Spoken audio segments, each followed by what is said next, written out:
Drawing അറിയാത്ത ഏതൊരാൾക്ക് വരയ്ക്കാൻ പറ്റുന്ന ഏറ്റവും സിമ്പിളായിട്ടുള്ളൊരു ഡ്രോയിങ് ആട്ടോ അത്.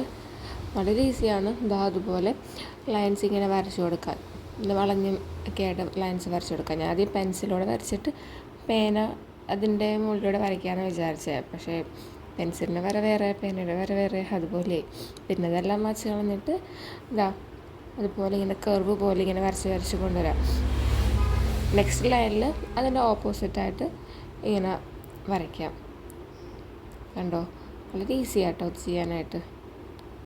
ഇതിങ്ങനെ വരച്ചുകൊണ്ടിരിക്കാൻ തന്നെ നല്ല രസമാണ്.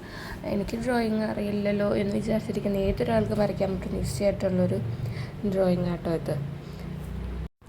ഇതിൻ്റെ ഇടയിൽ ഒരാൾ താഴത്ത് കളിയൊക്കെ കഴിഞ്ഞാൽ ഞാനും കൂടെ വരയ്ക്കാൻ എന്നുള്ള രീതിയിൽ എൻ്റെ മടിയിൽ കയറിയിരിക്കുന്നുണ്ട്. നിങ്ങൾക്ക് ഇതുപോലത്തെ ഉള്ള ഡ്രോയിങ്സ് ഇഷ്ടമാണെന്നുണ്ടെങ്കിൽ തീർച്ചയായിട്ടും കമൻറ്റ് സെക്ഷനിൽ അറിയിക്കണേ. പിന്നെ ഇഷ്ടപ്പെട്ട് കഴിഞ്ഞാൽ ലൈക്ക് ചെയ്യണം. പിന്നെ ഇതെന്തായാലും നിങ്ങൾ ട്രൈ ചെയ്ത് നോക്കണേ.